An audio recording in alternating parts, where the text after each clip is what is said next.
Olá, muito boa tarde a todos. Muito obrigado pela presença. Sei que no final de dia é um esforço acrescido estar a participar em mais um momento de partilha de enfermeiros para enfermeiros. Desde já o agradecimento a todos os participantes. Estamos aqui reunidos para este webinar, em subordinado ao tema Os desafios nos diferentes contextos da prática de enfermagem, o módulo 1, promovido pela Associação Científica dos Enfermeiros do Centro Hospitalar Universitário Lisboa Central, a quem me resta agradecer a oportunidade de partilhar enquanto moderadora, bem como também parabenizar a Associação por mais este momento de partilha entre enfermeiros que tanto contribuirá para a nossa formação como para o desenvolvimento pessoal e profissional. Os colegas partilharão com certeza a sua experiência, que nos vai dar então aqui uma visão do que é a enfermagem, da prática da enfermagem nos diferentes contextos, em 3 polos diferentes do Centro Hospitalar Universitário de Lisboa Central.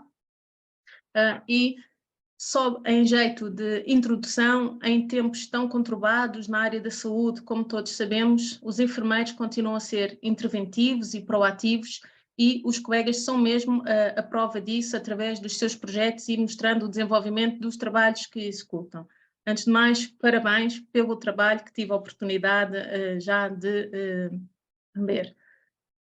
Gostaria só de dizer também que as apresentações terão 25 minutos cada uma, deixaremos 5 minutos no final, 15 minutos, peço desculpa, no final para o debate. Agradecia que fossem colocando durante as apresentações as questões no balão de questions and answers, para eu poder então depois fazer a gestão. E vou então dar por o início do nosso webinar. Começamos com o Sr. Enfermeiro Luciano Alves, o Sr. Enfermeiro especialista em enfermagem de reabilitação, pós-graduado em reabilitação cardíaca pela Faculdade de Motricidade Humana, formação avançada em reabilitação cardíaca pela Universidade de Berna, a exercer funções na Unidade de Cuidados Intensivos de Cardiologia do UPOL de Santa Marta, do Centro Hospitalar de Lisboa Central. Penso que não me esqueci de nada, colega. Vai então dar início à sua apresentação, o Programa de Reabilitação Cardíaca do Centro Hospitalar Universitário Lisboa Central. E agradeço que os participantes tenham os microfones desligados durante as apresentações. Muito obrigada. Obrigado. Vou só aqui então partilhar.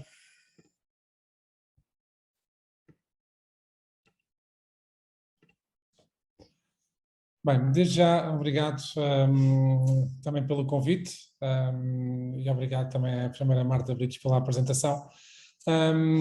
Falar um bocadinho sobre o programa de reabilitação cardíaca e o porquê da reabilitação cardíaca também no Centro Hospitalar de Lisboa Central. Nós sabemos que, a priori, as doenças cardiovasculares são das principais causas de morte no mundo. Falamos no ano 2021 e no ano 2022 aumentaram os dados, mas estes são aqueles que estão disponíveis, e portanto temos 18 milhões de pessoas que morreram com doença cardiovascular, considerando que 85% são devido ao ataque cardíaco ou acidente vascular cerebral. O que significa então que, mais do que pensar na mortalidade, nós também temos que pensar na morbilidade que estas doenças afetam. E também de que forma é que nós nos podemos ajudar e podemos fazer a diferença em diminuir esta morbilidade e fazer com que as pessoas também tenham um papel ativo na sociedade, independentemente dos problemas que possam acometer durante o ciclo de vida. E para isso, nós acabamos por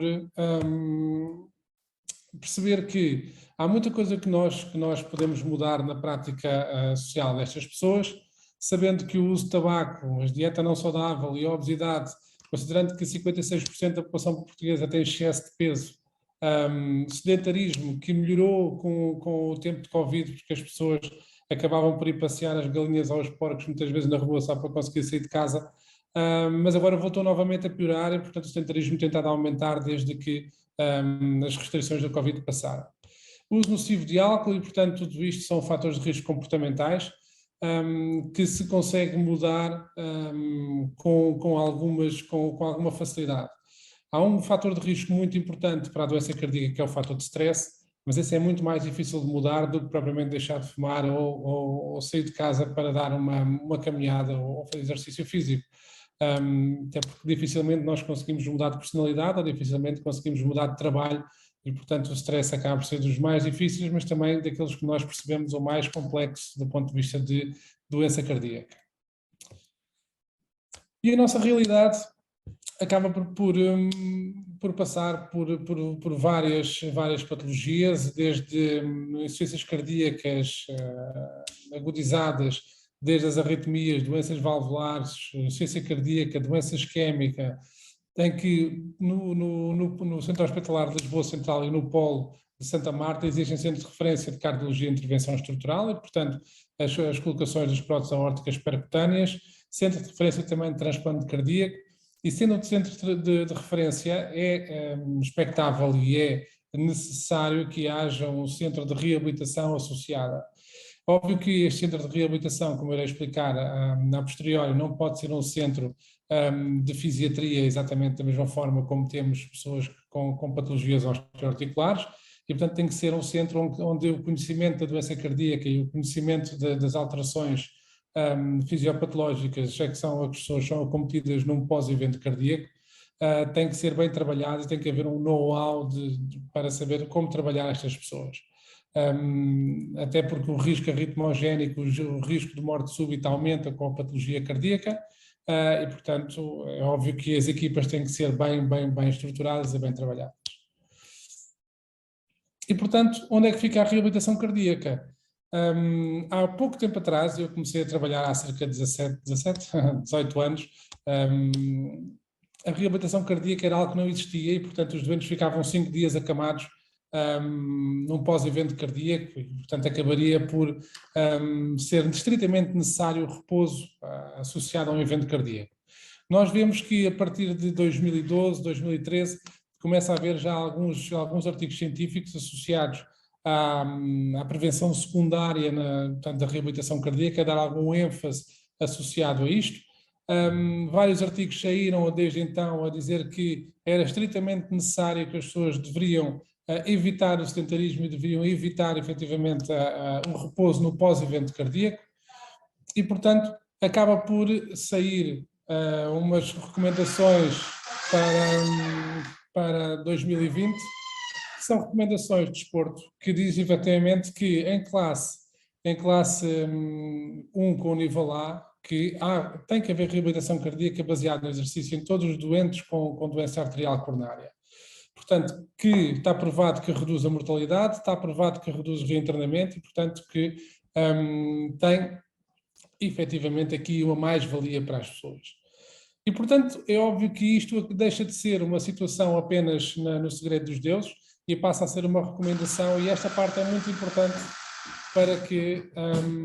desculpem, isto só estou aqui a abrir a porta. Começa a ser muito importante para quê? Para que nós consigamos também, através de uma equipa multidisciplinar, porque nós sabemos que pode haver recomendações, mas as equipas multidisciplinares e médicos que não são e enfermeiros que não são da área cardiológica tiveram muita resistência a este início de exercício, mas agora nesta altura não, toda a gente sabe perfeitamente bem que o exercício físico é o passo a tomar em doentes com eventos cardíacos e então nós temos cada vez mais referenciações de outras especialidades para a reabilitação cardíaca. Sai também pela Ordem dos Enfermeiros um guia de orientador para a boa prática de enfermagem de reabilitação, no qual eu tive o gosto de poder ser perito revisor deste guia, e que efetivamente fala de coisas muito importantes, mas mais do que tudo acaba por standardizar a forma como a reabilitação cardíaca deverá ser feita. Sabe-se também que só 8% das pessoas que sofreram um evento cardíaco integram um programa de reabilitação cardíaca, o que é problemático, até porque no Plano Nacional de Saúde era expectável que 30% das pessoas tivessem reabilitação cardíaca após o evento cardíaco e, portanto, estamos muito aquém daquilo que era expectável e teremos obrigatoriamente que tentar mudar. Sabendo que a nossa realidade, nós temos 50% das pessoas são pessoas com pós-infarto, cirurgia coronária, angioplastia, angina instável, insuficiência cardíaca, transplante ou valvulopatias. Está aqui. E os nossos critérios de inclusão são dos mais generalizados que vocês possam imaginar. Quando nós começámos o programa, e vou falar à frente do ano de início, nós apenas fazíamos reabilitação cardíaca em infartos com supra-DST, o que significa que só doentes com infarto agudo e tratado nas primeiras horas e, portanto, com alguma viabilidade miocárdica, eram aqueles que se faziam a reabilitação cardíaca. Nesta altura está provado que toda a gente, mesmo que tenham alguma distância do evento cardíaco, que acabam por ter muito mais valia em fazer este programa, e, portanto, desde síndromes coronários agudos com supra-DST, angioplastias secundárias, anginas estáveis ou instáveis, classes de insuficiência cardíaca de 1 a 3, pós-implantação de CDIs ou CRTs, cirurgias cardíacas, cirurgias valvulares ou mesmo próteses aórticas percutâneas, nada é limite para ingressar um programa de reabilitação cardíaca. O limite é sintomático e não propriamente diagnóstico. Óbvio que se nós estivermos a falar de uma pessoa com infarto com supra-DST que tenha ficado com uma insuficiência cardíaca classe 4, esta insuficiência cardíaca não permite que haja efetivamente o nível de exercício necessário para que haja uma remodelação cardíaca e, portanto, não faz sentido. Portanto, aqui a questão é mais sintomática do que propriamente diagnóstico para critérios de inclusão. E, portanto, o programa de reabilitação cardíaca nasce fase 2 em 2004, de uma forma muito híbrida, apenas com um grupo profissional, na altura com os técnicos de cardiopneumologia, que se percebeu que efetivamente ficava aquém daquilo que era necessário, mas também nesta altura não havia grande informação do que era uma reabilitação cardíaca, mas já se começava aqui a ter alguns fatores importantes associados ao exercício. Mas o programa em si, na sua generalidade, inicia-se em 2008 com uma fase 1. As fases da reabilitação cardíaca são os estadios do doente pós-doença. Fase 1 significa que é pós-evento agudo, e, portanto, a pessoa ainda está na unidade de cuidados intensivos e na enfermaria, portanto, são aqueles 4 ou 5 dias pós-evento cardíaco, que é mais ou menos o tempo de duração do internamento nesta situação. A fase 2 é uma fase em ambulatório, em que as pessoas vêm cá fazer um programa de reabilitação cardíaca entre 2 a 3 vezes por semana, como se fosse um ginásio, mas um ginásio mais musculado, com informação e com ensinos associados ao exercício físico. E depois a fase 3 e a fase 4 são fases mais fora do ambiente hospitalar e, portanto, já noutros espaços físicos. E, portanto, fase 1 nasce em 2008 e só em 2017 é que nasce uma fase 2. Isto porquê? Porque a fase 2 era necessária uma estrutura física de ginásio com cicloergómetros e com condições arquitetónicas que nós até então não conseguíamos ter. Em 2017 conseguimos efetivamente ter esse espaço e, portanto, através do ginásio da MFR aqui no Hospital de Santa Marta, nós conseguimos ter esse espaço e iniciámos uma fase 2. E, portanto, nesta altura a nossa equipa é o cardiologista, que é o coordenador do programa, são 7 enfermeiros de especialistas de reabilitação e eu acabo por coordenar a equipa de enfermagem. São neste momento um fisiatra, 2 fisioterapeutas e os 5 técnicos de cardiopneumologia e, portanto, esta é a equipa base da reabilitação cardíaca. Nós, entretanto, temos o apoio da assistente social, do nutricionista e da psicóloga, que os doentes são referenciados para quando existe a necessidade de trabalho nesta área.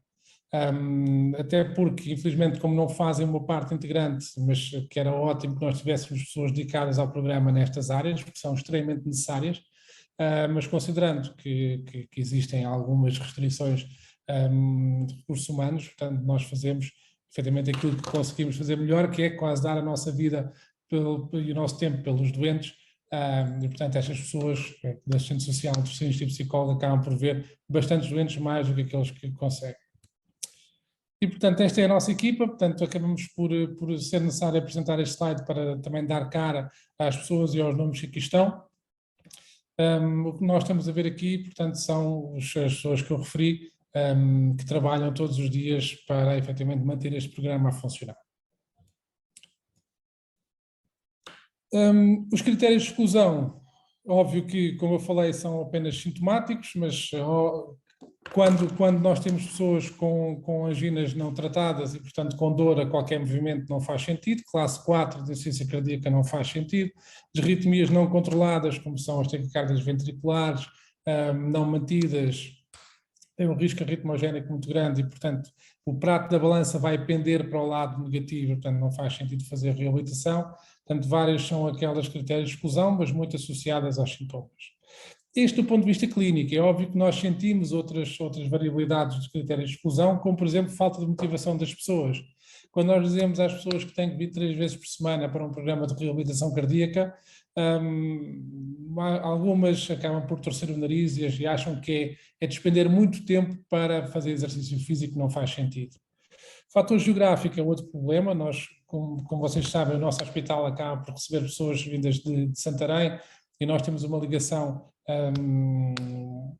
muito estreita com o Hospital de Santarém, Vila Franca de Xira, e vir 3 vezes por semana de Santarém também não faz sentido do ponto de vista económico e nós percebemos perfeitamente bem. Portanto, estes são os 3 principais fatores associados aos critérios de exclusão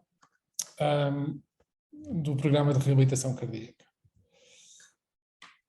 Qual é o impacto do programa?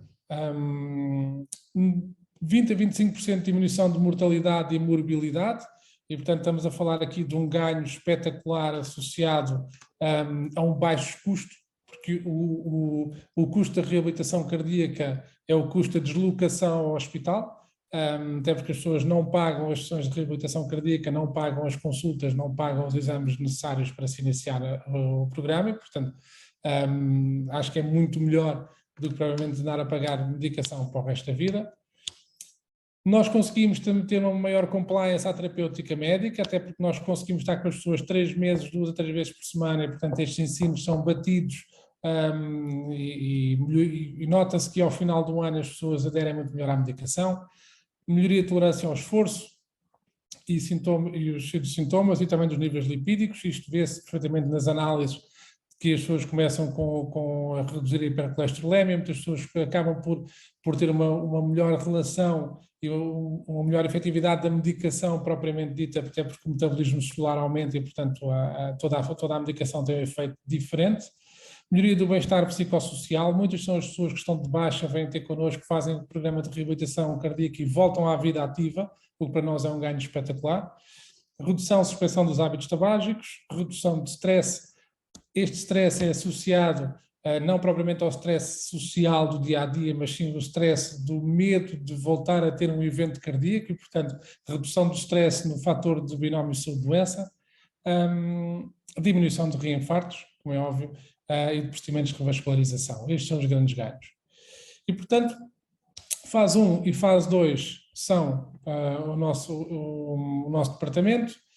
A fase 1 intra-hospitalar, que nós fazemos na unidade e na enfermaria de cardiologia, portanto, em que nós falamos numa pessoa com infarto, na fase 1 nós começamos a trabalhar com a pessoa normalmente nas 12 horas pós-infarto, e temos atenção a alguns fatores importantes que as pessoas não perguntam tanto, como o programa, como a parte da reeducação da sexualidade, características importantes e ainda muito tabus em que nós notamos que as pessoas não perguntam efetivamente. E portanto nós acabamos por associar e abrimos esta porta às perguntas. O mais interessante é quando nós estamos a falar com uma pessoa e infelizmente a nossa unidade não tem propriamente grande intimidade, é difícil nós estarmos a falar com uma pessoa sem aqui do lado ouça, e quando estamos a falar sobre sexualidade é giro que as outras pessoas acabam por se calar para ouvirem as respostas também, portanto nós notamos que as perguntas e as dúvidas são toda a gente. Temos programa também associado a isto à pessoa com insuficiência cardíaca e, portanto, em que trabalhamos muito o projeto de gestão da adesão terapêutica e a reeducação do doente com insuficiência cardíaca. Aprender a viver com a doença é algo que nós tentamos fazer com que as pessoas percebam as suas limitações antes de elas chegarem. A pessoa pré-cirúrgica, ou seja, um projeto de reabilitação pré-cirúrgica em que nós fazemos treino respiratório com as pessoas e preparamos-la para a cirurgia propriamente dita, e também da pessoa com doença cardíaca submetida à ventilação mecânica invasiva, e trabalhamos num programa de reeducação funcional respiratória e programa de desmame ventilatório também. E, portanto, dentro da fase 1 nós temos estes 4 subprogramas associados para preparar a pessoa para uma rápida recuperação, ou pelo menos uma recuperação mais célere. Na fase 2, quando os doentes saem da nossa fase 1, eles vão com consulta marcada, consulta de reabilitação cardíaca, e portanto a consulta é consulta de enfermagem e consulta médica. vêm ter connosco à consulta e nós avaliamos a possibilidade ou não, de ter em conta os fatores de exclusão clínicos e não clínicos, para iniciar o programa. Se os critérios forem positivos, e portanto esta pessoa vai fazer uma prova de esforço cardiorrespiratória ou prova de esforço somente, análise e ecotrastorácico, de forma a que nós consigamos avaliar o pré-reabilitação e estabelecer qual o limite e qual o programa que esta pessoa deverá fazer. Nós temos aqui dois tipos de programa, temos o Centered Base e temos os Home Base, e portanto os Home Base são 8 sessões presenciais, em que as pessoas vêm cá durante 4 semanas seguidas a fazer 2 sessões e depois vêm mais 2 meses, uma vez por mês, ao hospital, e são doentes de baixo risco, que nós chamamos de baixo risco, e portanto pessoas que tiveram um evento cardíaco, que foram tratados, acabaram por ter um baixo índice de isquémia, de microse, portanto um eco com uma boa fração de ejeção, portanto que apenas têm que fazer uma reeducação funcional novamente e depois acabam por fazer este trabalho em casa. Dito isto, óbvio que sempre que estas pessoas estão em casa estes 2 meses, nós fazemos várias chamadas telefónicas, tanto teleconsultas, de forma a perceber como é que as coisas estão a correr. Se percebermos que as pessoas não estão a aderir, voltamos a chamar ao hospital. O Centered Base são programas de 24 sessões a 36 sessões, dependendo do risco que a pessoa tem para o exercício. E, portanto, alto risco, estamos a falar de pessoas com insuficiência cardíaca, com devices implantados, como é o caso dos CRTDs ou CDIs, e, portanto, pessoas com alto risco para exercício. E, portanto, nós temos cá 36 sessões, de forma a conseguirmos também ter a certeza que quando estas pessoas vão para casa fazer exercício físico de forma autónoma, o façam em segurança, que é uma das nossas premissas. O pós-programa, portanto, depois de todo este tempo passar, voltam novamente à nossa consulta, voltam a fazer a prova de esforço cardiorrespiratório ou prova de esforço normal, as análises, os ecos, para, de certa forma, estadiarmos a pessoa no pós-programa e percebermos se houve ganhos efetivos, se não houve ganhos efetivos ao programa e porquê. Alguns já aconteceu pessoas que em vez de melhorar a fração de ejeção, pioraram a fração de ejeção, felizmente são residuais, e nós tentamos entender o porquê disto acontecer e muitas vezes prolongamos o treino em termos de tempo, ok? Portanto, não há propriamente um critério único para todas as pessoas, nós vamos modificando esse critério consoante a situação. Bem, os nossos treinos começam por monitorização dos sinais vitais, aquecimento muscular, treino aeróbio e anaeróbio, relaxamento muscular, desmonitorização e avaliação dos sinais vitais novamente. Uma das características muito importantes associadas à reabilitação cardíaca é que se achava que o treino de resistência seria o melhor treino para um doente cardíaco e, portanto, houve durante muito tempo o pensamento que o treino de força não era um treino adequado para um doente cardíaco, até porque a pressão intratorácica associada ao esforço e à fraca respiração nos exercícios poderia aumentar o risco arritmogénico. Percebeu-se há relativamente pouco tempo, estamos a falar se calhar aí de 7 ou 8 anos, que o treino de força é efetivamente o treino mais eficaz para um doente de reabilitação cardíaca. Os picos de catecolaminérgicos associados ao treino de força são maiores, e o que significa que poderemos ter maiores ganhos associados a isto do que propriamente um treino de corrida ou um treino de cicloergómetro. Portanto, nós utilizamos muito este treino de corrida ou treino de cicloergómetro para fazer um aquecimento muscular. Fazemos cerca de 20 minutos e depois a maior parte do treino acaba por ser um treino de força e de elasticidade para que haja um maior ganho do ponto de vista de função cardíaca, que é aquilo que nos interessa também em termos de reabilitação cardíaca. Há flyers que são dados às pessoas para conseguirem repercutir estes treinos em casa de uma forma mais limitada e, portanto, só o fazem depois de algumas sessões para garantir que o risco arritmogénico é baixo, mas são flyers importantes para as pessoas saberem fazer os aquecimentos. Muitas das pessoas que nós temos aqui não sabem fazer aquecimentos, não sabem fazer um relaxamento e, portanto, todos os riscos associados a um simples treino são muito trabalhados e são dadas informações para que as pessoas levem para casa. Levam também esta folha de forma a preencher com o número de sessões que fizeram e ensiná-los a ter a preocupação com as tensões e com a frequência cardíaca durante o exercício.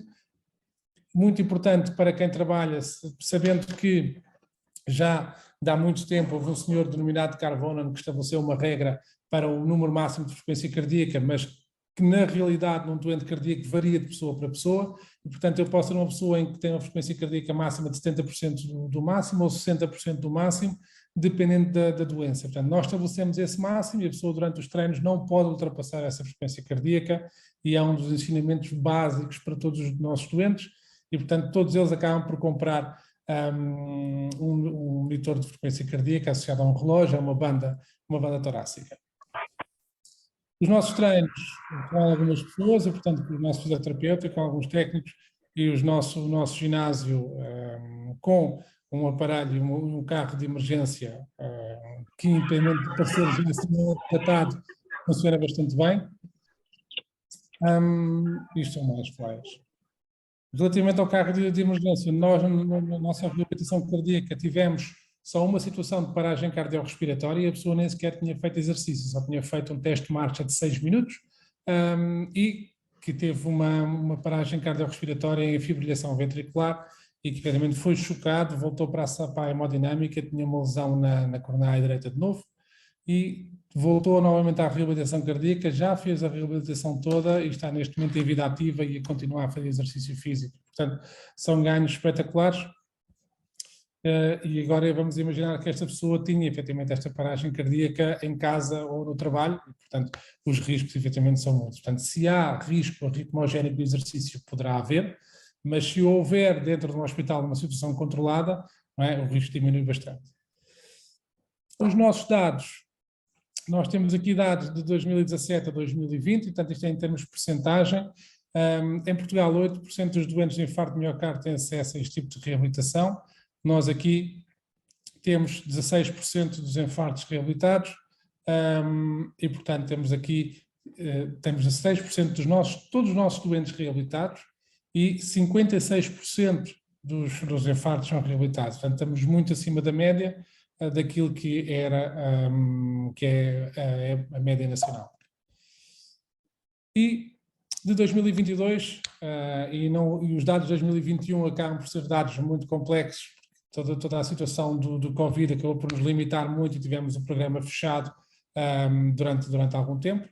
Dos nossos 105 doentes da fase 2, 60% teve treino de 3 meses, 10% de 4 meses e apenas 30% aqui de 1 mês. Ganhos em média de 9% de fração de ejeção, que é espetacular. Ganhos de 30 metros em provas de marcha de 6 minutos, com redução em 30% de fator de tabagismo, 65% de mantinha o exercício a 1 ano, muito maior adesão terapêutica e uma perda média de peso de 14%. O que significa que eu vejo um bocadinho isto, que é os ensinos que nós fazemos às pessoas em situação de internamento, muitas vezes são complexos, porque as pessoas estão muito mais preocupadas com o que se passa lá fora e acabam por se motivar muito pouco para mudar. Quando as pessoas são relembradas durante 3 a 4 meses daquilo que podem fazer para melhorar e começam a sentir essa diferença no dia-a-dia, porque sobem as escadas sem se cansar, ou já conseguem ir melhor com o parque ou com os netos ao parque, e portanto começam a sentir que existe diferença e portanto eles acabam por aderir muito mais a estas recomendações. O futuro: aumentar a capacidade de reabilitação, mais utentes, criação do departamento de reabilitação cardíaca, investigação. Nós temos protocolos com a com a faculdade nova, estamos agora num estudo associado à nutrição, temos também uma ligação à ESEL para o estudo dos doentes crónicos complexos e, portanto, começarmos a criar evidência daquilo que nós fazemos e que é cada vez mais necessário que nós trabalhamos e acabamos por criar pouca evidência, porque a desculpa é muitas vezes não temos tempo para, mas todos aqueles papers que foram libertados, foram produzidos e acabaram por fazer uma recomendação 1A de reabilitação cardíaca, é à conta de pessoas que fazem estes estudos e que trabalham em prol dos outros, e portanto nós temos de dar também o nosso contributo e é esse o nosso caminho. Para terminar, a referenciação pode ser feita por toda a gente, e quando eu digo toda a gente não tem que ser um médico referencialmente para a reabilitação cardíaca, pode ser um enfermeiro, pode ser um técnico de cardiopneumologia, tem que haver obrigatoriamente depois uma observação pela própria equipa, mas nós de segunda a sexta-feira temos um telefone dedicado à reabilitação cardíaca, que é o que está aí, ou através do Secretariado de Cardiologia. Portanto, podem referenciar a pessoa, nós vemos-la em consulta e depois, efetivamente, vamos estabelecer a necessidade ou não de reabilitação cardíaca nesta pessoa, mas a referenciação pode ser feita por qualquer um. Tá bem? Isto é algo importante, já aconteceu fazer-nos a pergunta e, portanto, nós acabamos por colocar em slide para não haver dúvidas. E, portanto, escada de sucesso, toda a gente já conhece esta imagem, bastante vista, a escada de sucesso faz caminhando e é aquilo que nós estamos a tentar fazer e, portanto, e quando nos reformarmos, espero eu cedo, não é? Mais cedo do que os 66 anos, alguém fica para continuar o nosso trabalho. Obrigado.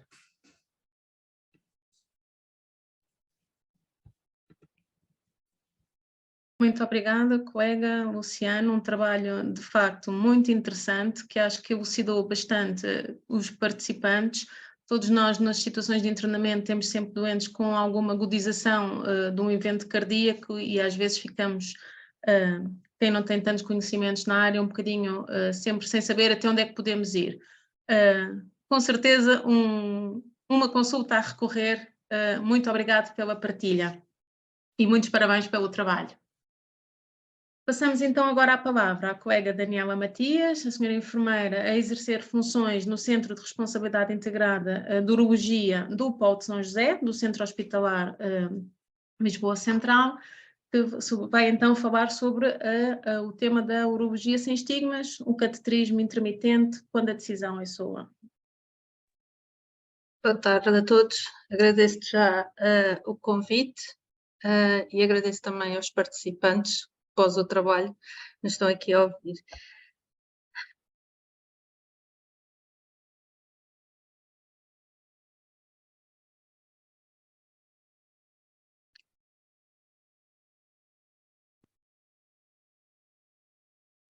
Assim como a Marta já disse, o nosso projeto insere-se no catetrismo intermitente, focando sempre muito na pessoa. Este projeto nasceu ainda em 2014. A urologia tem sido alvo de diversas mudanças. Tivemos primeiro a mudança de juntar os polos todos aqui em São José, porque havia Desterro, Correia Cabral e São José, com filosofias um pouco distintas, que as equipas tiveram que reestruturar, e em 2020 foi a criação do CRI. Temos assim uma problemática que era diversas consultas, como a consulta de uroneurologia, uroginecologia, em que os doentes tinham que iniciar catetrismo intermitente. Os doentes sentiam que não tinham um serviço de referência a quem recorrer, o ensino não estava estruturado, o que dificultava porque cada um ensinava como achava melhor e mais produtivo. O que nos levou a pensar e analisar a situação para fazer uma melhoria de cuidados prestados, que é o que se quer a nível da enfermagem. Assim, optamos pela metodologia de projeto, em que fomos só ver a problemática, planejar, executar e a constantes upgrades para a melhoria deste projeto. Ou seja, é algo que a gente vê como não finalizado, mas sempre sujeito a uma melhoria.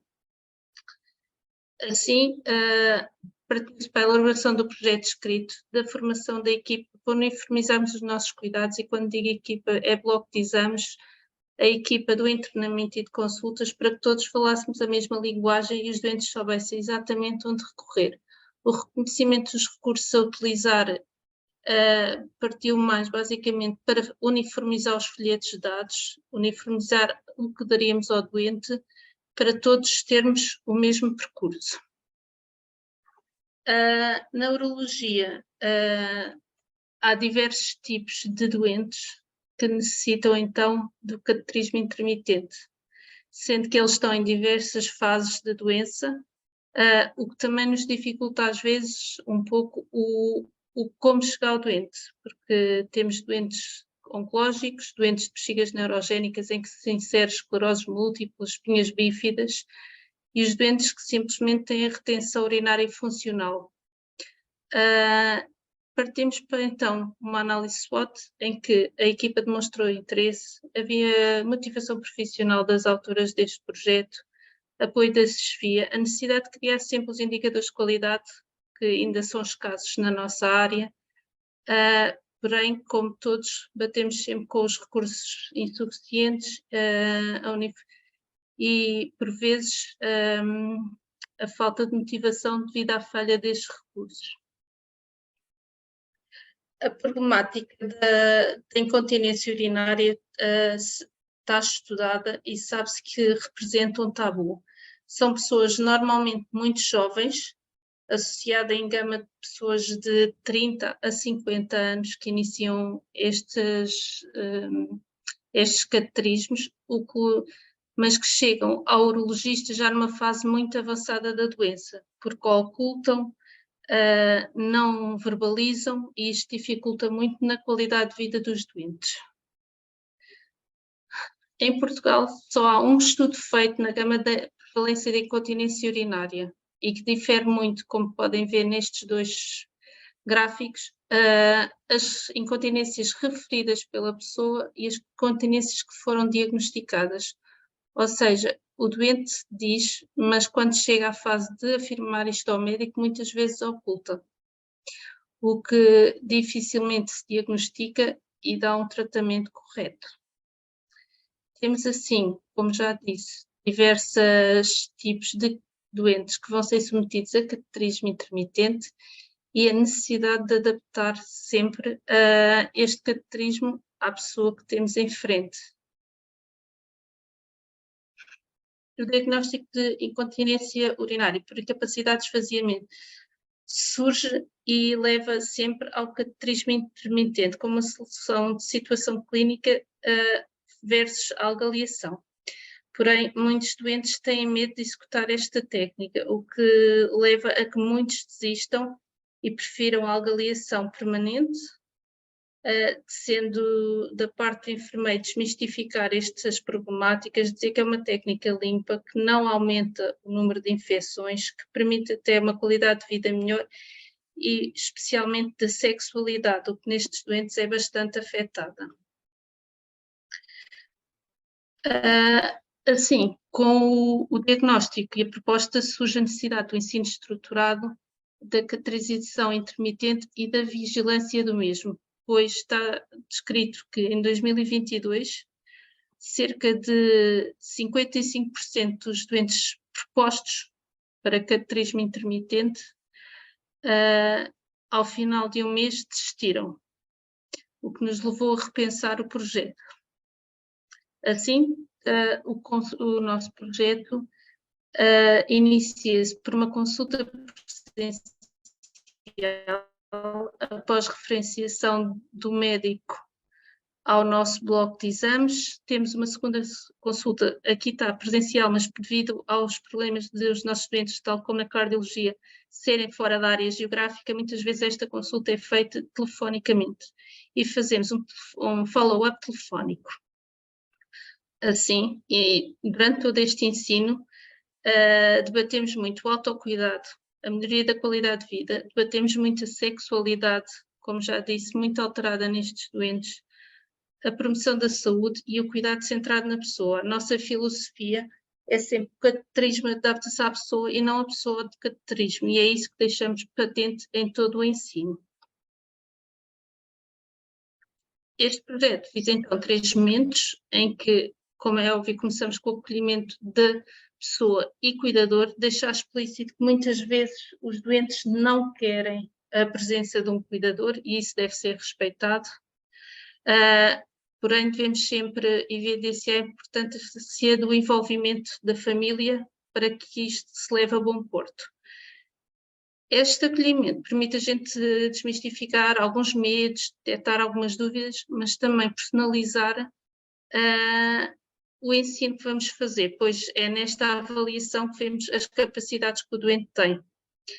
E também a compreensão que tem da necessidade de fazer este cateterismo, o que vai, ao longo de todo o processo, ajudar a aceitação. apoiar a manuais, quer psicológicas do doente. Se houver necessidade que temos algum estresse no doente, referenciar logo para a psicologia, o que temos sempre a porta aberta, apesar de não termos um psicólogo adstrito à urologia. Demonstrar disponibilidades para tirar dúvidas sempre ao longo do ensino. São doentes que perguntam muitas vezes a mesma coisa ao longo da consulta, mas que deve sempre se reforçar a fim de chegar lá a informação. Após isto, devemos fornecer um kit. Neste kit vão diversos catéteres diferentes, com diferentes calibres, características e marcas, que a gente previamente já viu se o doente tinha ou não capacidade de as executar. Catéteres com saco acoplado para o doente poder, se for de viagem e tudo, poder executar a técnica sem receios. Espelho, se for mulher, desinfetante, os folhetos informativos e especialmente o que a gente designa como diário miccional, em que ensinamos o doente a preenchê-lo para que o doente nos diga posteriormente quanto está a drenar, se a qualidade da urina é ou não normal, para que a gente possa reajustar este plano sempre necessário. Depois de realizar o ensino oralmente, devemos sempre fazer com o doente a visualização de um filme exemplificativo, que há de diversas marcas, para facilitar a comunicação, porque o ensino que é observado é mais facilmente interiorizado. Durante este processo, deixar sempre o ênfase da importância de ingerir líquidos, lavar as mãos, de preencher o dito diário miccional e salientar que deve vigiar sempre a urina, não só a presença de sangue, como de piúria, mas assim também de detectar dor ou febre, deve contactar o serviço, sem problemas. Ou para o bloco de exames ou para o internamento, qualquer colega saberá dar feedback e fazer a triagem. A pessoa, neste momento, executa a técnica, ou o cuidador, se houver incapacidade do mesmo, e, se possível, ainda deverá repeti-la 2 horas após, sob supervisão. O nosso bloco de exames tem capacidade para isto fisicamente, pois tem casa de banho e tem salas que dão para este tipo de ensino, o que facilita este processo. Devemos fornecer sempre os contactos do serviço e algo que introduzimos há pouco tempo, elaborar em registro no processo clínico, mas numa consulta de enfermagem, que nos dará posteriormente alguns indicadores que teremos que ser sujeitos a auditorias. Na consulta presencial, a segunda, um follow-up às 72 horas, sempre possível será feito presencial junto connosco, até para voltar a repetir o autocateterismo com a nossa supervisão, para desmistificar algumas dificuldades, se for por telefone, reforçar o ensino, responder às dúvidas, verificar se cumprem o plano, se não tiverem conseguido cumprir, identificar as barreiras à adesão deste procedimento e especialmente aqui decidir com o doente quais foram os catéteres que ele decidiu. Estes catéteres são 100% comparticipados, ainda havia muitos doentes que estavam a pagar, e deixar isto patente ao doente que, se posteriormente achar que quer mudar, tem liberdade para tal. Posteriormente, fazemos sempre um follow-up aos 15 dias para identificar então a adesão ao cateterismo, identificar possíveis complicações como infecções urinárias, hemorragias, questionar os volumes drenados, a ver se precisamos de ajustar o plano, esclarecer dúvidas existentes e elaborar. Estes contactos ficam sempre descritos, já temos alguns indicadores de qualidade criados, que ainda estamos a estudar, como o número de adesão ao cateterismo intermitente e o número de complicações por doente. Assim, no futuro, e visto que também é um trabalho que temos feito ao longo do tempo, queremos aumentar o follow-up de acordo com as necessidades do doente, porque um doente que está autónomo aos 15 dias, há outro que aos 3 meses não está, e isto estar mais aberto, manter as auditorias, a criação de indicadores de qualidade suscetíveis de auditorias posteriores, como a utilização de novas escalas introduzidas para o projeto de melhoria de cuidados e a publicação do artigo sobre a temática, pois a nível de Portugal esta temática, apesar de muito trabalhada e haver muitos colegas que a trabalham, está muito pouco descrita. As bibliografias, e obrigado pela vossa atenção.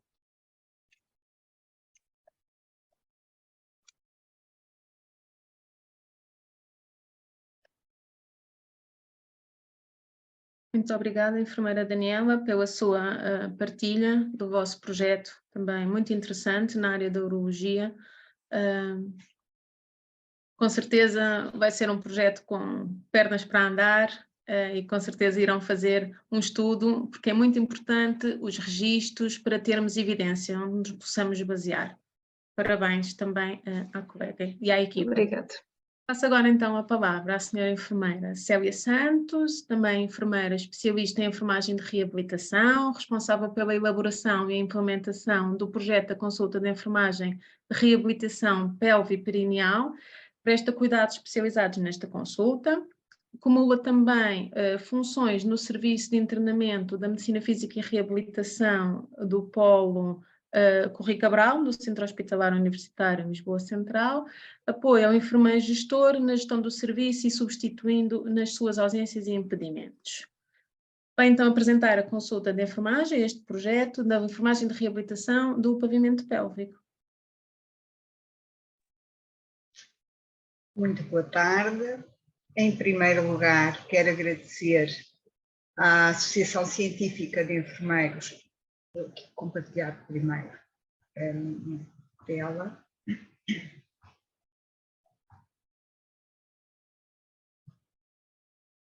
O convite que me foi feito. Ok, está. E agradeço igualmente às pessoas que estão a assistir, efetivamente, a disponibilidade que têm para me ouvir. Como a enfermeira Marta já disse, sou enfermeira especialista em reabilitação e venho hoje falar especificamente da consulta da reabilitação do pavimento pélvico e a sua relevância na recuperação das disfunções do pavimento pélvico. Durante esta apresentação abordaremos algumas noções, abordaremos de forma muito sucinta o que é uma disfunção do pavimento pélvico. Também vou dar-vos uma noção muito breve sobre o que é a consulta da reabilitação pélvico-perineal e o circuito do doente, os sintomas mais frequentes que temos na consulta, as intervenções de enfermagem de reabilitação à pessoa com disfunção do pavimento pélvico, falaremos sobre algumas considerações finais e facultar-vos-ei as referências bibliográficas. Em relação às disfunções do pavimento pélvico, importa ter presente que os músculos do pavimento pélvico não trabalham sozinhos, existem para cumprir as seguintes funções: manter a continência urinária e fecal, suportar os órgãos pélvicos como a bexiga, a uretra, o útero e a âmpula retal e relaxar para permitir relações sexuais satisfatórias, ao invés de causar dor ou desconforto. Portanto, as disfunções do pavimento pélvico são o resultado de algumas patologias que afetam os músculos do pavimento pélvico e que alteram a sua anatomia ou a sua função. Agora, uma à parte, no meu discurso, estas duas imagens, sem legendas, são as imagens que eu apresento, isto só depois vou falar sobre isso, aos nossos utentes quando das sessões de educação.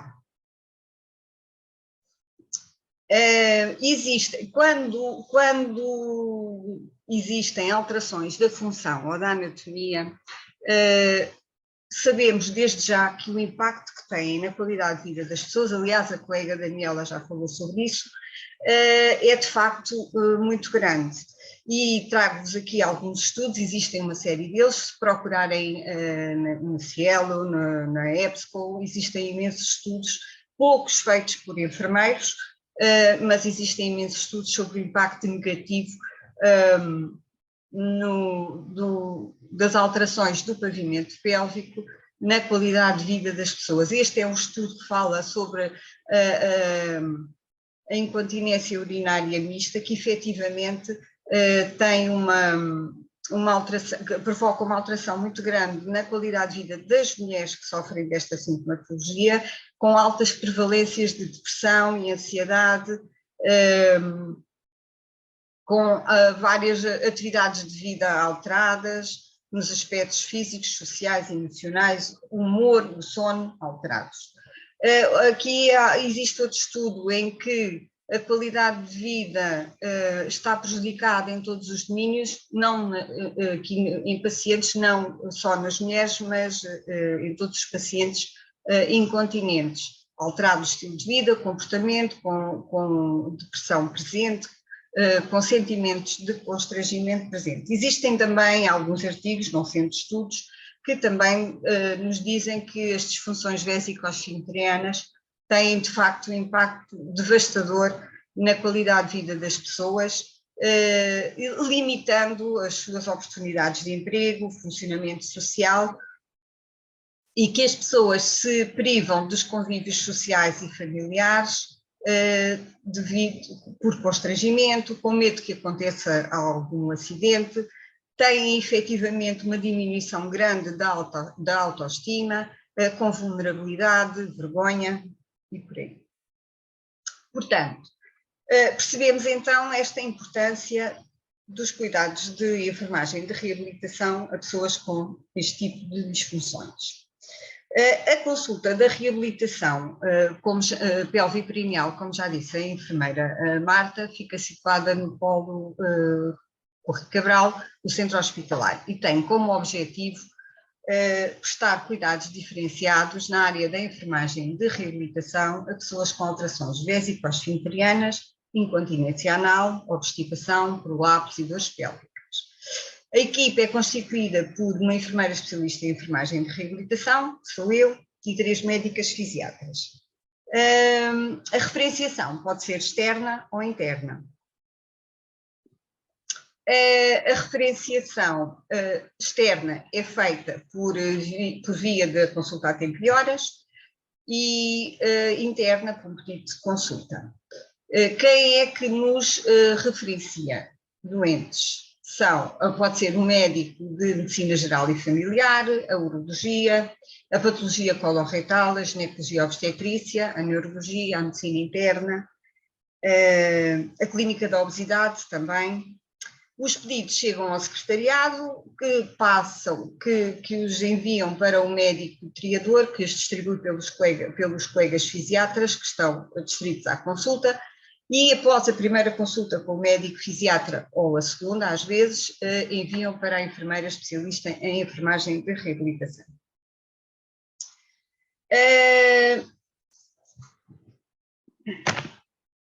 Os sintomas, e eu aqui não falo em patologias, porque efetivamente não estamos a falar de patologias, estamos a falar de patologias e de determinados contextos. Os sintomas são as incontinências urinárias e anais, estes são os mais frequentes, e em contextos de pós-operatório, e pus aqui especificamente a reconstrução do trânsito intestinal, porque efetivamente é um contexto muito importante, nos pós-partos, nas lesões vertebromedulares, também recebemos estes doentes após terem alta, e como disse a enfermeira Daniela, quando a lesão é uma lesão, não é uma lesão completa, às vezes têm alta dos serviços de internamento e não precisam de fazer autoavaliação, mas passados uns tempos, porque as bexigas não têm sempre o mesmo comportamento ao longo do tempo, vão precisar e vêm à consulta de reabilitação pélvica, onde também se ensina a técnica da autoavaliação, além de todo o contexto à volta. Doenças do foro neurológico, também como disse a enfermeira Daniela, especialmente a esclerose múltipla, e temos algumas pessoas. Portanto, as intervenções de enfermagem, de reabilitação à pessoa com disfunção do pavimento pélvico são a avaliação inicial, efetivamente, é feita na primeira consulta, que é de muita importância. É nesta consulta que nós estabelecemos uma relação com a pessoa, onde se faz a apreciação das queixas e da história de saúde que caracteriza a condição, onde é preciso, nesta fase, será sempre em todas, mas nesta fase especificamente, aquilo que nós falamos muitas vezes, uma escuta ativa e ter efetivamente características importantes e skillings de entrevista, para conseguirmos estabelecer uma relação, porque não é fácil para as pessoas falarem de coisas tão íntimas.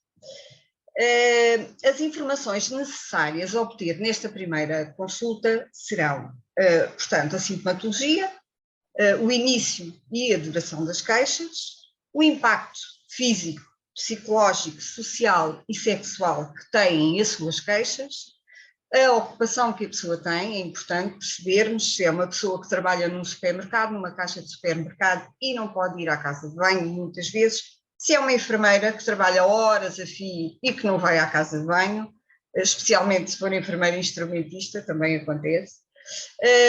Importante também nesta fase perceber se a pessoa tem hábitos de atividade física ou que hábitos de lazer tem, o peso é uma questão importante, qual é a sua dieta habitual e dependendo do tipo de sintomatologia que apresente, isto é muito importante. Se é uma incontinência anal, é efetivamente muito importante. A ingesta hídrica e se tem hábitos tabágicos ou alcoólicos.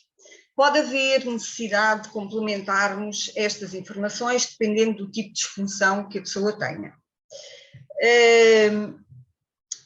Nesta primeira consulta é também feito o exame físico e, além da observação do pavimento pélvico, é necessário percebermos qual é a força muscular daqueles músculos, e então usamos a escala de Oxford modificada. A escala de Oxford vai de 0 a 5, sendo que 0 é uma contração, não existe contração, e 5 é uma contração muito forte. Depois, é também importante preencher as escalas de qualidade de vida, porque é efetivamente disso que se trata. Também utilizamos para a incontinência urinária a escala de Ditrovy, que é uma escala que foi testada para a população portuguesa. E utilizávamos para a gravidade da incontinência anal a escala de George Wexner, que neste momento não estou a utilizar porque fiz um trabalho há pouco tempo para a ESEL também, para apresentar, e na altura percebi que a escala de incontinência anal que estávamos a usar, de George Wexner, não é testada para a população portuguesa, é testada para a população brasileira. Então, estou aqui no impasse para perceber, ou então à espera que alguém faça um doutoramento e queira testar. A enfermeira Daniela, por exemplo. E depois é também necessário, e eu tenho aí os instrumentos de avaliação, aquilo que também já se falou sobre o diário miccional ou o diário intestinal. É necessário o seu preenchimento e é entregue habitualmente também nesta primeira consulta, para posterior análise e discussão com a pessoa. E porquê que isto é tão importante? Porque esta abordagem permite às pessoas ganharem consciência dos seus hábitos, olham para eles e percebem que efetivamente os seus hábitos contribuem também para os seus sintomas. Esses hábitos poderão subsequentemente trabalhados, serem alterados de forma a minimizar esses sintomas. A partir de todas estas informações, é então construído o programa de reabilitação.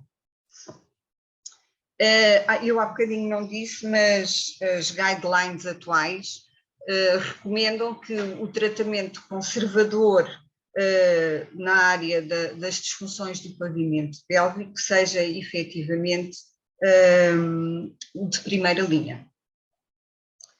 O programa inicia-se, como eu disse há bocadinho, sempre com a educação e a informação acerca da anatomia e da função da musculatura do pavimento pélvico. E nesta fase é primordial preparar a pessoa para a morosidade de todo este processo, porque isto não é um processo rápido, esclarecendo-a que a persistência e a perseverança serão as suas melhores amigas durante este período todo. E isto é importante dizer logo na primeira consulta, porque às vezes as pessoas vão esperançadas de que numa semana, em 2 semanas, 3 semanas, os sintomas são efetivamente, ficam sem sintomas após 2, 3 semanas de reabilitação. E isso efetivamente não é verdade. E nessa altura eu também tenho alguns estudos disponíveis para dar às pessoas, para elas perceberem que o que os estudos científicos dizem é que ao fim de 3 meses, às vezes 6 meses, é que se começa a perceber alguma melhoria. E contrariamente àquilo que a enfermeira Daniela falou, que desistem, ali não desistem, porque efetivamente estas alterações e estes sintomas interferem muito com a vida das pessoas e as pessoas sentem-se isoladas e querem voltar à sua vida que tinham antes, de forma que aderem, mesmo com os objetivos a longo prazo, aderem com muita motivação. Portanto, aqui é importante também dizer que todas as alterações que vamos programar e que vamos criar objetivos para a pessoa atingir serão para serem estabelecidas na rotina, portanto, irão entrar lentamente de modo a ficarem para toda a vida, porque o grande risco é a pessoa deixar de fazer aquilo que aprendeu e voltar a ficar igual. As intervenções comportamentais, portanto, são basilares e incluem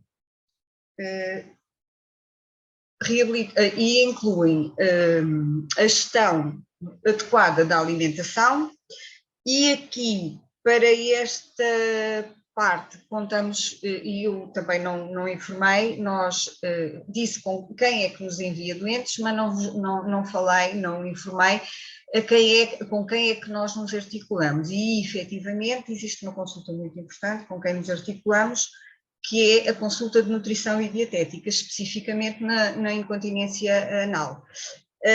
Existe outra consulta também com quem nos articulamos, que é a consulta de disfunção sexual, que também é lá no Correio Cabral, e existe também uma coisa importante ao qual recorremos, que temos no espaço físico da medicina física do Correio Cabral, que são os estudos urodinâmicos, que também sou eu que os faço e que efetivamente são muito importantes para determinar a reabilitação que vamos escolher para aquela pessoa. Portanto, temos a gestão da alimentação e temos o planeamento adequado da ingestão hídrica adequado para o problema que aquela pessoa tem, seja ele uma incontinência anal, seja uma incontinência vesical ou uma obstipação, pronto. Dependendo do tipo de sintomatologia que a pessoa tenha, assim será o planeamento que nós vamos escolher para essa pessoa. Depois interessa também a reeducação da eliminação. E a reeducação da eliminação é também, no fundo,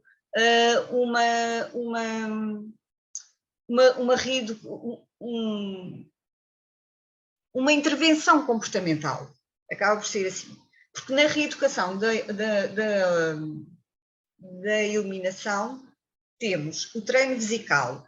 E aqui no treino vesical eu posso falar em planificação do horário da micção, com estratégias de supressão de urgência, se for o caso, ou, portanto, incidindo sobre o adiamento da micção, ou então a autoavaliação também, por exemplo, porque uma pessoa que começa a ter infecções urinárias, porque tem uma patologia, por exemplo, uma patologia neurológica, que fica com a sensação que não despeja a bexiga completamente, faz o estudo urodinâmico, percebe-se que efetivamente fica com volume residual muito elevado e então tem que, só ver as horas, tem tempo, e então tem que começar a fazer as autoavaliações, que são mais ou menos como a enfermeira Daniela descreveu lá no serviço dela. Portanto, as pessoas vêm à consulta, fazem,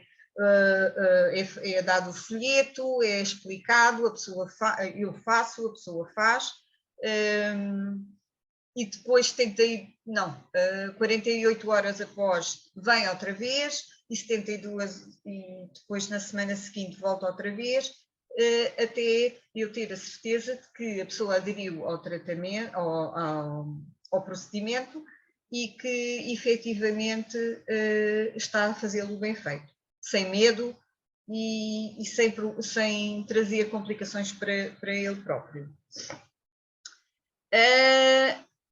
O treino intestinal é também outra, que faz parte da reeducação da eliminação, e aqui a minha parte será o horário, o posicionamento, usar algumas estratégias, como por exemplo o reflexo gastrocólico, eles aprenderem o que é e aprenderem a usá-lo, o uso dos laxantes ou dos supositórios, dependendo do tipo de patologia que a pessoa tem.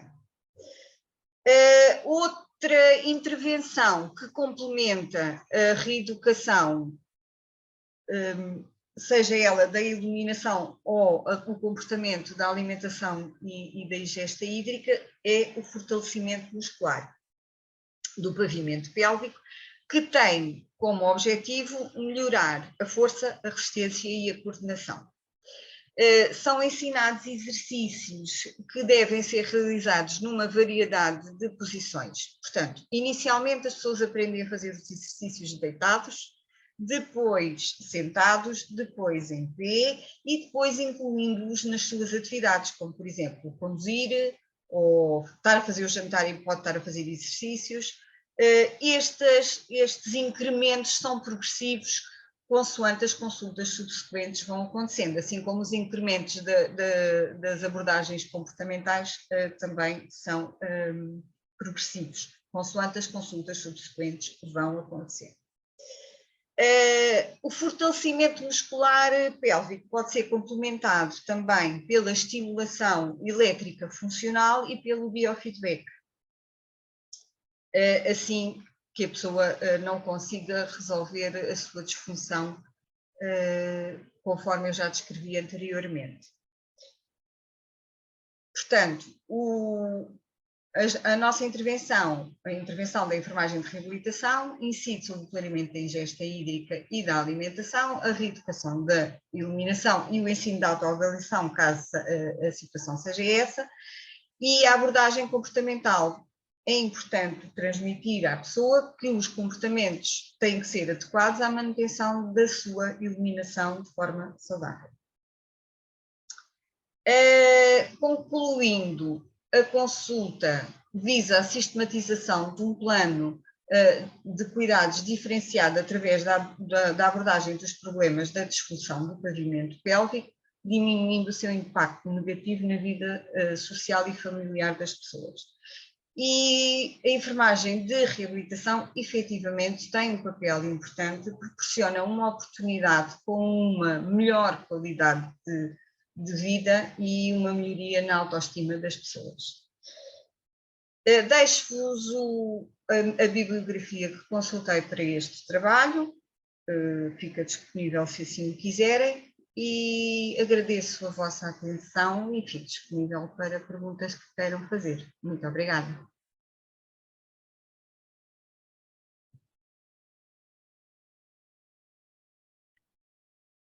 Muito obrigada, senhora enfermeira Célia, também pela partilha do trabalho desenvolvido.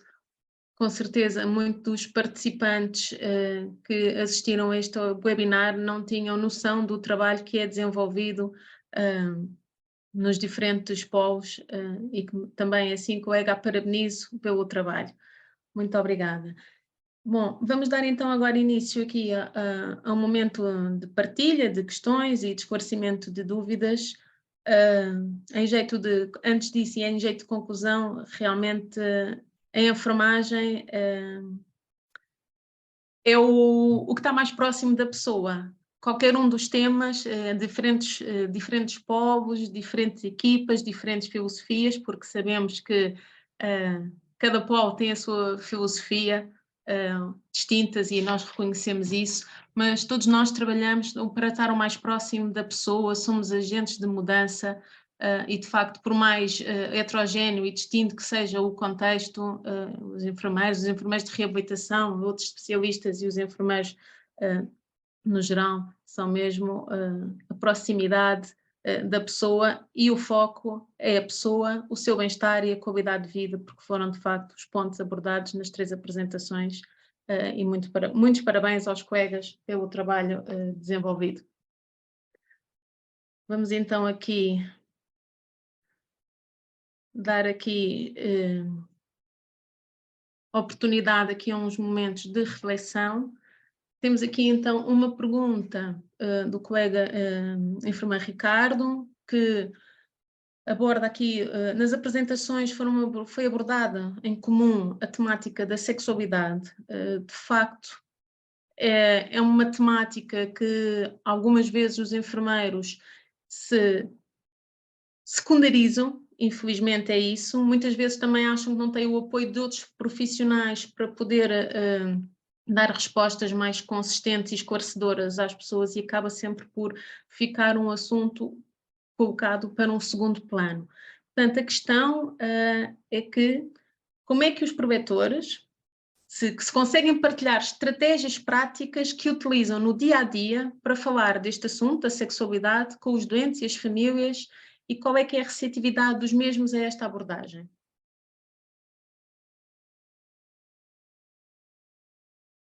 Não sei se o enfermeiro Luciano quer começar, foi o primeiro. Posso começar. Assim, é efetivamente um tema tabu e ainda se nota bastante que as pessoas têm, e quando se aborda o tema as pessoas têm imensas perguntas.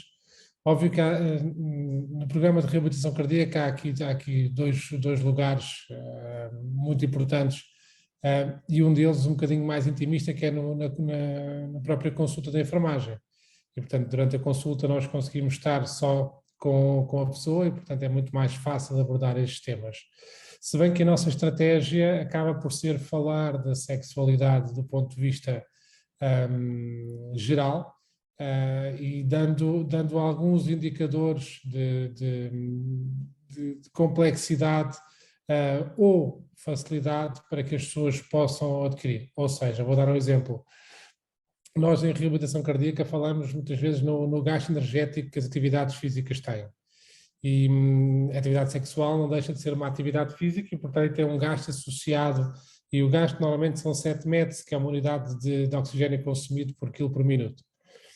E nós até às vezes começamos por brincar a dizer, nossa, você tem que ter cuidado porque nesta altura do campeonato só poderá ter relações sexuais com a sua esposa e não com outras, porque se for sem ser a parceira habitual, em vez de gastar 7 metros, vai gastar 12 metros, portanto é quase o dobro. E começamos numa de brincadeira, e, portanto, quebrar um bocadinho o gelo e começar a fazer outro tipo de perguntas. A realidade é que logo que nós damos a abertura por parte do profissional de saúde para que as perguntas possam ser feitas e quebramos um bocadinho o gelo associado ao tema tabu, a partir daí a conversa alonga-se para um tema de vários minutos, senão algo, por vezes já cheguei a ficar 1 hora com a pessoa em consulta só com o tema de sexualidade. E, portanto, a estratégia tem a ver com, ponto 1, iniciar o tema da conversa e não estar à espera que a pessoa inicie, porque é uma dúvida de toda a gente. A segunda estratégia é facilitar o tema da conversa, muitas vezes com quebrar o gelo associado, e começar também por dizer que a sexualidade é a base, não é? Portanto, nós se formos ver a pirâmide de Maslow, nós temos as necessidades fisiológicas na base, portanto, e a sexualidade acaba por ser também uma necessidade fisiológica associada. Houve um estudo feito por mim em cerca de, foi 2012, 2013, um estudo de investigação associado à sexualidade, e nós fizemos perguntas telefónicas às pessoas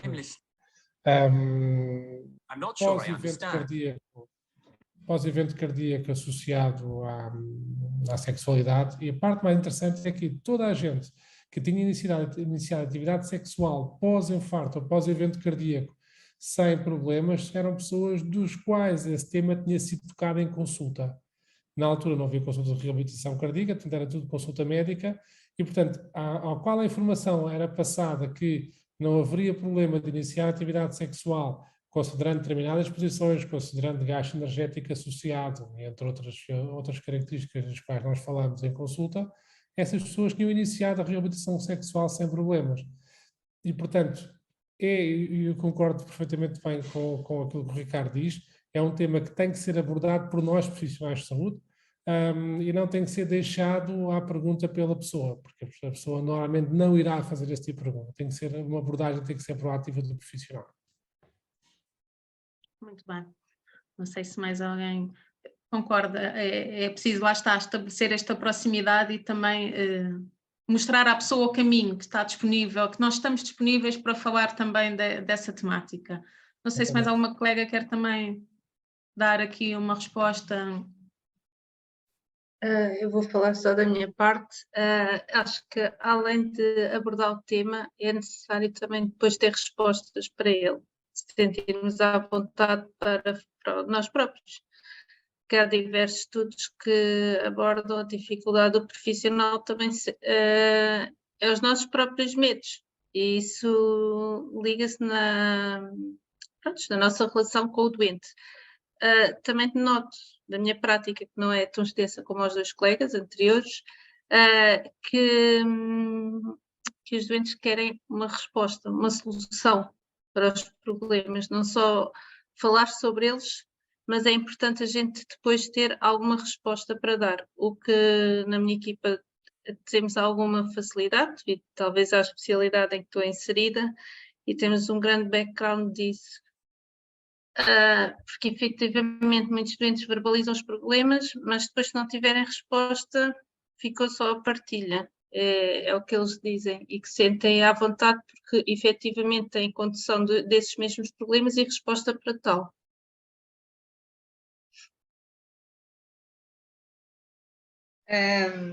Na consulta não terei tanto problema das pessoas terem dificuldade em abordar o tema, porque pela consulta em si, porque estamos num gabinete, porque ninguém nos ouve e habitualmente a pessoa vai sozinha.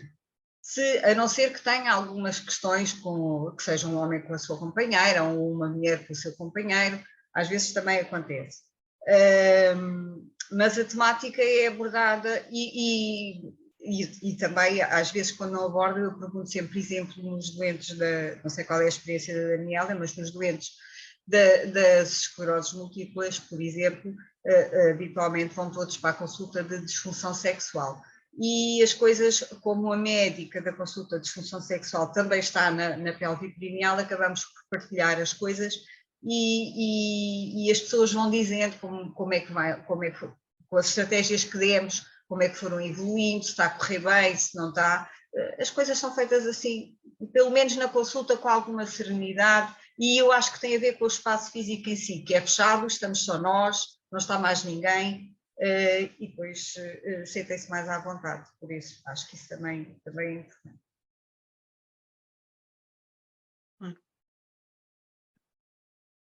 Muito bem. Vou então passar aqui a mais uma questão, desta vez dirigida então à colega, a enfermeira Célia, que tem a ver, a senhora enfermeira Ana Maria Garcia, que coloca a questão, se relaciona, portanto, qual é que é a experiência da equipa da consulta da disfunção do pavimento pélvico relativamente ao impacto das práticas obstétricas como a episiotomia, fórceps, ventosas e a alimentação vegan/vegetariana, quer na qualidade de vida, quer na recuperação das mulheres. Temos aqui uma subjetividade desta colega que acha que este é uma temática um bocadinho relegada tendo em conta agora a população que também acolhe o centro hospitalar, a área cada vez com maiores fenómenos migratórios e que muitas vezes as pessoas não falam língua portuguesa, e como é que é este desafio? Pois, é um grande desafio fazer uma consulta em inglês, mas pronto, tem acontecido. E às vezes ingleses assim não falam tão bem inglês, falam tão mal como eu, pronto, mas lá nos orientamos. O que é que eu acho em relação a isso? E eu não sei se terá algum colega de saúde materna e obstétrica a ouvir, mas efetivamente eu acho que temos um caminho muito grande.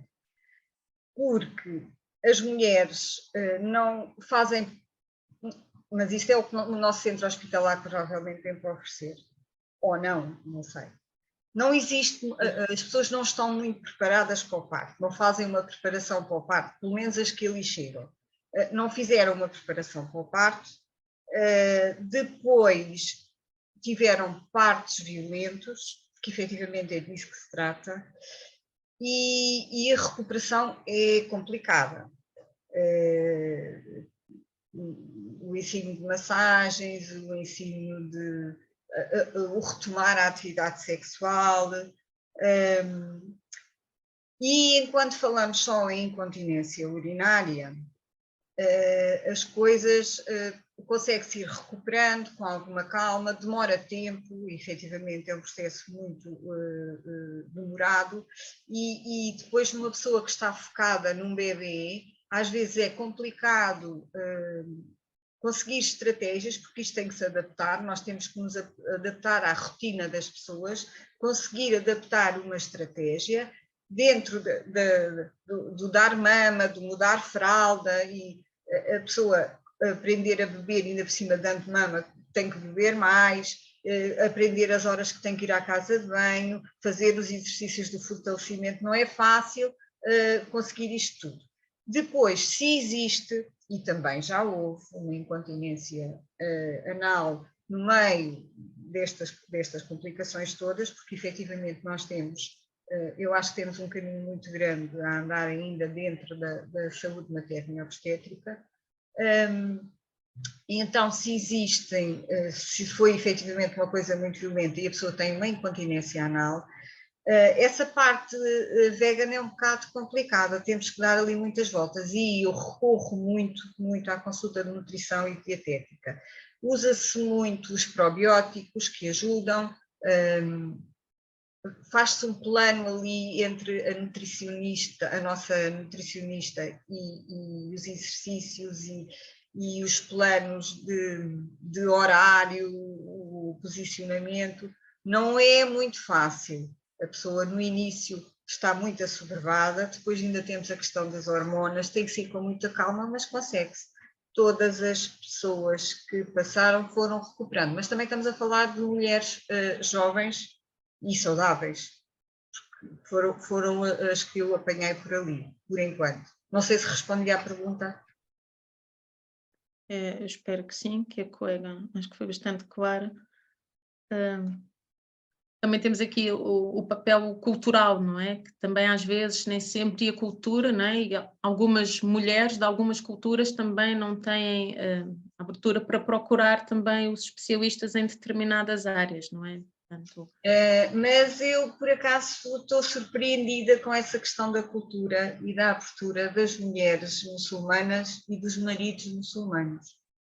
Porque tudo o que eu digo que têm que fazer, mesmo em termos sexuais, entre os dois, entre o casal, eles aceitam, são pessoas super fáceis de lidar. E eu não estava à espera disso. Quando começou, fiquei assim muito surpreendida pela positiva. Obrigado pelo esclarecimento, colega. Se calhar era uma ideia também pré-concebida. Bom, vou agora aqui só colocar mais aqui duas questões pequenas aqui à Daniela, da colega Isabel Mendes, que coloca a questão se quando fazem o ensino, se a equipa tem alguma checklist que possa ser consultada com vários pontos que possam ser validados, e se a equipa tem a preocupação de informar os utentes dos novos produtos do mercado. Sim, efetivamente já temos a checklist, até para uniformizarmos este trabalho entre consultas, treinamento, diversos momentos. Essa checklist existe e a nossa preocupação de mostrar sempre o mais atual no mercado, porque uma das problemáticas que se colocou no cateterismo intermitente, até há uns anos as sondas não eram lubrificadas, passaram a ser de receita livre e 100% comparticipadas, mas temos todo um arsenal de doentes para trás que não tinham conhecimento disto e que têm que ser trabalhados, procurados para a gente chegar até eles. Daí este projeto vir a ser alvo de próximas atualizações da introdução dos calos. Desde já agradeço o desafio feito pela enfermeira Célia, porque nós também elaboramos os estudos aerodinâmicos e é onde também detectamos muitas vezes os problemas destes doentes. Mas sim, a equipa tem uma checklist pré-concebida, claro que adaptamos sempre ao doente, mas para não nos esquecermos de pontos a abordar e fazemos formação sempre nesta área. Acho que é importante a gente começar a olhar nós enfermeiros para a necessidade de criação de grupos de trabalho, porque efetivamente eu que já estive em São José e Correia Cabral, as filosofias das instituições são um pouco distintas, até pela sua própria história atrás. Mas se criarmos grupos de trabalho, às vezes a partilha de uns lados para os outros até pode potenciar as nossas capacidades como uma instituição única e será um desafio que se coloca para a frente. Desde já agradeço. Muito obrigada. Bom, acho que podemos estamos perto do término, já foi aqui mais uma vez, mais um esforço da parte dos enfermeiros, mas pronto, acabamos com um sorriso e acho que foi um momento muito bom de partilha. Foi um webinar de enfermeiros para enfermeiros, sempre com o foco na pessoa como centro dos nossos cuidados e isso acaba por ser sempre o mais importante. E vou deixar uma breve reflexão, direi no fim de quem é. Então, e um desafio que é avançado pela mesma pessoa, portanto, que foi evidente a importância dos enfermeiros e dos enfermeiros de reabilitação nestes programas e projetos. Os colegas fizeram, de facto, sentir que é muito importante trabalhar a equipa, dar visibilidade de todo o trabalho que é efetuado com indicadores sensíveis aos cuidados de enfermagem e, portanto, que é muito importante os trabalhos de investigação em todas estas áreas. Como eu tinha referido há pouco, penso que muitos de nós não tínhamos conhecimento do que nos foi transmitido aqui e, mais uma vez, em meu nome pessoal e penso que dos colegas, muito obrigado pela partilha. Foi, de facto, 1h30 muito bem passada, com temas muito interessantes. E, portanto, a senhora enfermeira Filomena Leal foi quem faz esta reflexão. Parabenizo aos colegas preletores pela excelente preleção de cada um dos temas, pelo conhecimento da temática e deixo o desafio de elaborarem artigos para serem então publicados na revista da Associação Científica dos Enfermeiros em Informação. A mim, resta-me então agradecer mais uma vez a oportunidade de ter partilhado este momento com os colegas. Se calhar vou começar a chatear mais um bocadinho e a usar, portanto, no bom sentido, destes conhecimentos. Muito, muito obrigado. Obrigado também a todos os participantes. Resto de bons sucessos, um bom trabalho e até à próxima. Muito obrigada a todos. Obrigado. Muito obrigada. Obrigado.